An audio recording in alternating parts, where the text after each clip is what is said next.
Has been on the market for well over 6 months. And while I covered this phone extensively, we're about mid-season here and we're about midway through the year. And we're getting really closer to the iPhone 15 Pro Max, 15 Ultra, whatever, 15 Pro Ultra, whatever they want to call this thing this year. We'll have to see later. We're getting very close. I've had this smartphone since it very first launched, the very first day that it went on sale. And in this episode, I want to talk to you about my honest review of this thing all these months later. Now, I did make a 6 months later, I believe, on this phone. But I want to give you my honest take now that we're getting closer, to the next iPhone. We're starting to think about that. Rumors are dropping. Also, now that the S23 Ultra's been out a while, I might give some references to that. And other phones are starting to come out. Xiaomi 13 Ultra. There's a lot of devices that are coming as well. We're going to see Pixel devices soon here in May, more than likely maybe a Pixel Fold. But I want to give you my honest take here on this one. So there's going to be a lot of subjectiveness in this video on the iPhone 14 Pro Max. It's not going to be all just, objective. It's not an objective review. So if you want to see that, this is not the one. I'm going to give you my honest take on this baby. So let's begin with the price. This phone I paid well over $1,200 for. Was it worth the price? The answer to that question is yes. The reason why is because I highly value great cameras, and they really went to town with the 48 megapixel camera. Now, in the camera world, you're going to pay well over $2,000 to get a Sony camera with multiple lenses and stuff like that.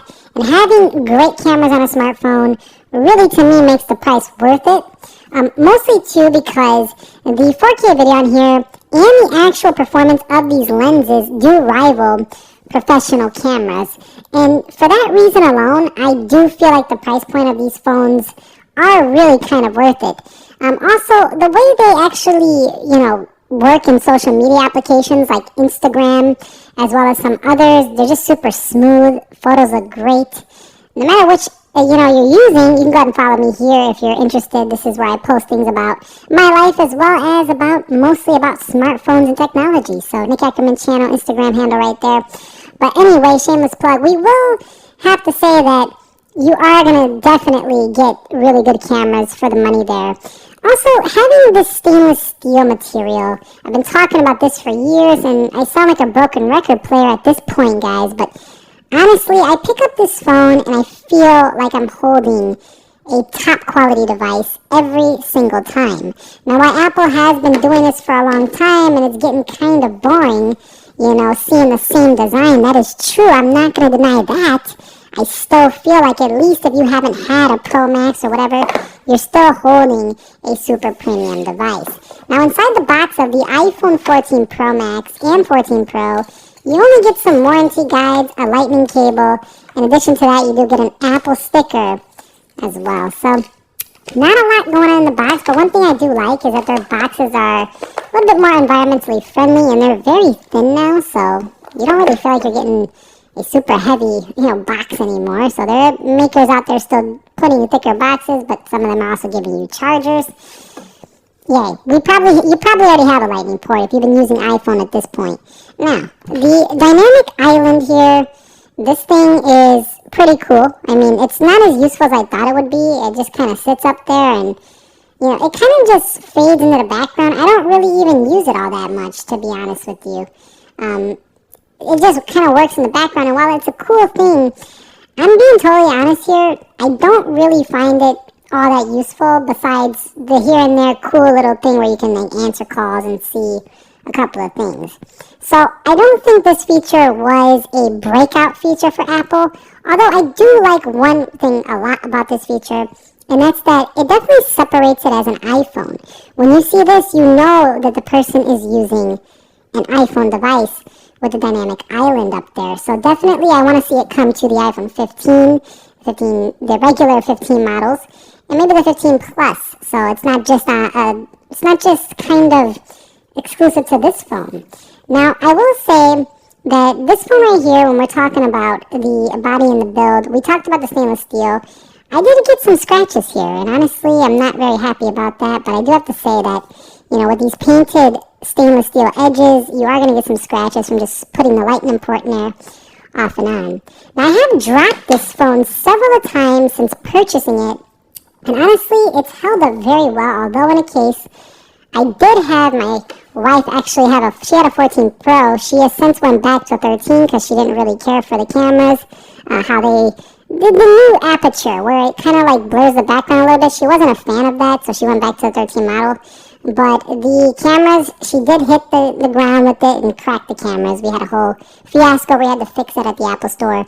At the end of the day, this phone is not bulletproof, but it is a very sturdy made phone. So any decent case will protect this easily. And unless you hit it on a really bad drop, you're probably not going to destroy it too much on a few drops.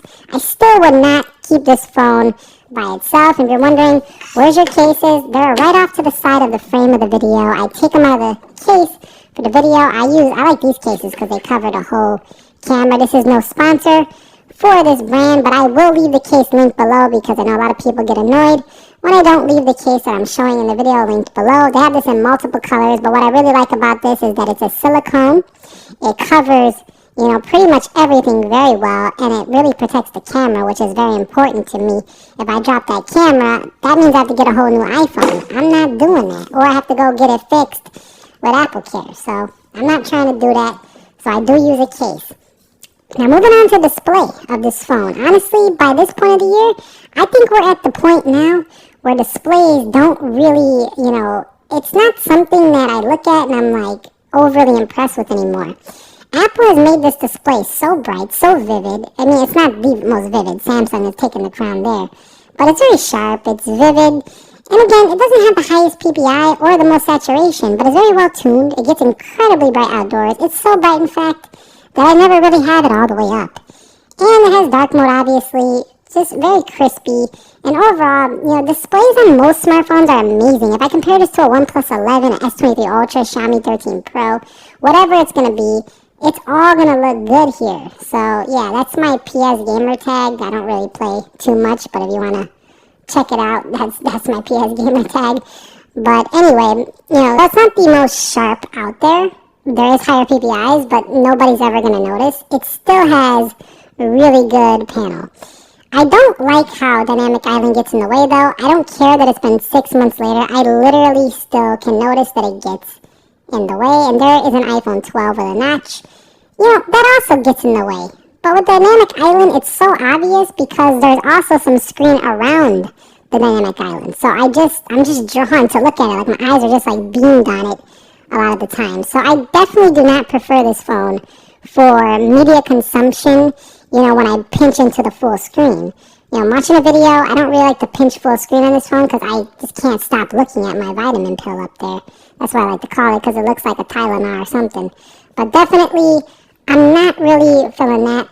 But overall, this display, just incredible. Months later, honestly, I don't really have an issue with it at all. It's incredibly smooth as well with this adaptive refresh, 120 hertz.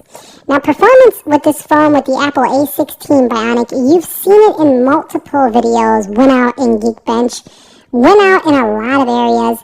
But one thing that it really retains that a lot of smartphones don't actually give you is the incredibly smooth consistency. You'll find that on a lot of phones in the higher end bracket. But where Apple really shines is developers really spend their time to make flawless executed apps here on the, iPhone. So it just feels like sometimes the applications just are a little bit better designed or a little bit smoother.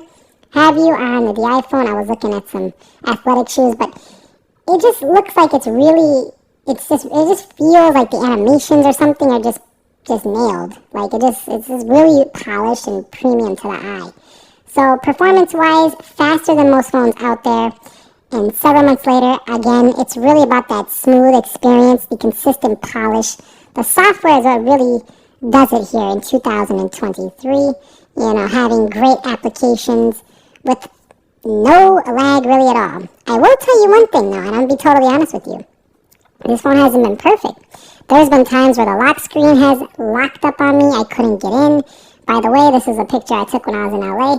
But definitely, this whole phone hasn't been perfect. There has been times where apps have crashed randomly. And I haven't seen any crashes on my S23 Ultra. So I'm not saying it's perfect. I'm just saying that it's incredibly consistent and smooth 99.8% of the time with a 0.2% chance of a crash here and there.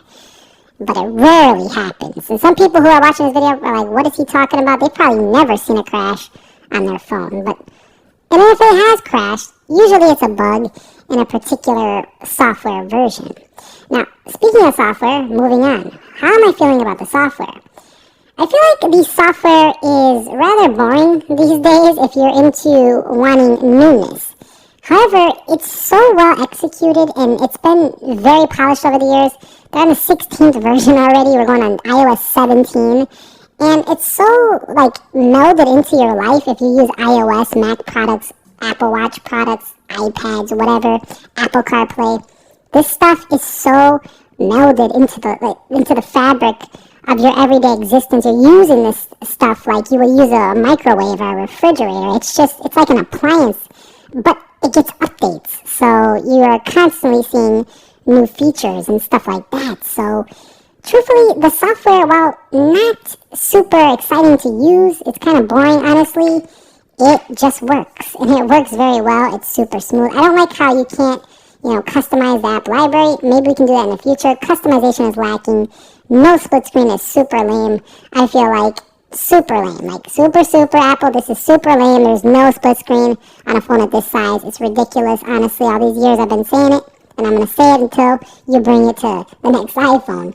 But honestly, it just works, and it gets really good software update, and I feel very safe using this software because Apple pushes out updates regularly. They care about the product, and they want you to, stay using it, and they want to show you that they care about the software, and they protect your privacy and security as best as they can with the multiple updates. And yes, we all know applications are tracking, but in the App Store, they will tell you, they're actually required to tell you what they track. If you just scroll down and just kind of dig around, you'll see data linked to you right here. You know what's happening. It's not like it's so secret. And they also give you the option to ask if you want to be tracked or not allow and stuff like that. So you do have that option, and there are some more settings you can do to turn things off. So I'm not saying it's perfect. It's not 100% private. No smartphone is probably the most private, but security-wise, I feel pretty secure about my data using a phone that gets software updates from one of the top smartphone makers in the entire world. So I'm not concerned about that. Now, moving on to the area of battery life, I gotta tell you, months later, the iPhone 14 Pro Max easily makes me a day. And the standby time is always incredible for iPhones. I really love how when you're not using the iPhone, it really doesn't use hardly any battery. It's really nice. In addition, I have been doing pretty good charging habits, so you'll see me still at 100% capacity.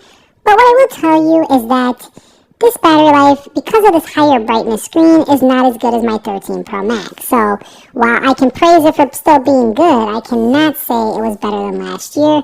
And it's just not getting better. It doesn't matter how many updates Apple has pushed out. This phone does not have better battery life than the prior 13 Pro Max, and that's super lame. I don't like to go to a new phone that costs more money and then get worse battery life. So I hope Apple makes the next Pro Max or the next Ultra, really long lasting in battery. That would be one of the key elements, because the longer the battery life gets, the better. It just increases the overall experience. And while all these phones these days, these more premium ones, can easily make a regular person's work day, if you're using it heavy, it's still an every single day you gotta charge it. This phone can go 2 days, but those are light users. Let's be real. If you're using the heck out of this phone, it's an every night charge. And that's for most premium smartphones out there. So battery life, very good. Charging speeds could be faster. No USB-C, super lame still. I would like to see USB-C in the next phone. And the reason I'm saying that is not to bash. I know that Lightning port is great, but I want to see USB-C because the iPad has it, the Mac has it. It's just nice if they get it on the next iPhone. So USB-C would be great here on this phone. The next area is camera. Camera is just really something I talked about earlier, but it's just really something I love about this phone. I don't want to go on and on. We've talked about this multiple times already, but it's the consistency of the front-facing camera, the differences in the varieties you have, the ultra-wide, the zoom. And while this phone doesn't zoom super far, one thing I noticed is that phones that zoom really far, because of their smaller sensors, it doesn't really pay off too much. It does on the S23 Ultra because of their post-processing, so Apple can really increase the zoom. That's probably the biggest flaw here. But when it comes to the pure quality, the post-processing, the cinematic, the natural results you get with this phone, I think majority of people are going to love the results that come from this phone. It really reminds me of a device that can replace a mid-tier actual camera, like a $1,000 or $1,500 camera. This could probably replace that. I'm not going to say a $2,000, $3,000 A7 series with all your full-frame lenses, but some cheaper mirrorless, some cheaper 1-inch sensor cameras, well, those will do better in low light. For the majority of smartphone users, for the majority of users out there who just want to take generally good photos and videos, this thing can definitely replace that stuff. Honestly, I've made videos on this channel, didn't even tell you I was recording with this, and you guys didn't even notice. You were like, the quality, you didn't even say anything about the quality. You didn't even notice I changed. That goes to show you that, because look, I'm shooting right now on a 1-inch sensor Sony. I absolutely adore this camera. I've been using it for over a year, and you guys seem to like the quality, so I'm going to keep using it for now. But if I used this and made the next video and didn't tell you, well, you probably would know now, you wouldn't actually care. You would probably just think, it's just another video, let's watch, so that's what I'm trying to say. Now, if you're a professional, you know all the ins and outs of cameras, you definitely will find value in actual cameras. But this thing, we're getting to the point where, do you really need a professional camera unless you are actually a professional? You answer the question for yourself. Now, audio quality is booming on here. It's excellent. The phone call quality is also great. Hold on, let me check this real quick. The phone quality is excellent as well. Apple's really gotten better at their reception strength. This one has been solid in all respects. I haven't really had any issues. And Samsung, while I think they're probably the better for this stuff, I still think Apple has really caught up. They're doing much better than they did on the 11 Pro Max days when we had the Intel stuff in there. So definitely super good, super fast, 5G. It's all there. What else can we talk about here? Face ID, still feeling kind of like iPhone 10 days, just with a new look with the dynamic island. So it's just kind of like tried and true Face ID. I still would have liked to have a fingerprint sensor on the home button as a second option. Touch ID in display, something like that maybe, but not there. Silent switch is as classic as ever. And at the end of the day, I still love that this phone gets a great resale value when I do decide to get rid of this one right here. But honestly, mid-season, would I recommend a person to purchase this now? Honestly, I don't know. At this price point, it's quite high when you're only like 4 or 5 months away from the next one. So it's kind of a tough recommend unless you absolutely don't care about being on the latest and greatest that is coming and you just want a smartphone that's top tier right now. In that case, I could recommend it. But if you're looking for a long term and you can wait it out, I probably would wait just because you're probably going to see an improved version of this in terms of the battery life, maybe even improved cameras once again. So you're kind of spending a lot when the next greatest is just not too far away. So the only person I would really recommend this to is just someone who wants to upgrade now. They're just ready to go. And honestly, it's still great. Like I find this phone is going to be an amazing device over the next several years. I still can't get over last year's iPhone 13 Pro Max. I mean, the 13 Pro Max was probably, this phone almost feels like it was unnecessary. Like Apple could have took their time, just skipped this one, and made the next iPhone, because the iPhone 13 Pro Max is so similar and it's cheaper. They could have probably just, do like they did with iPad Pro, just wait an extra year and made it a 2-year cycle. What do you guys think about that? I don't know. Let me know your thoughts down below. But that's my honest mid-season review of the iPhone 14 Pro Max. If you guys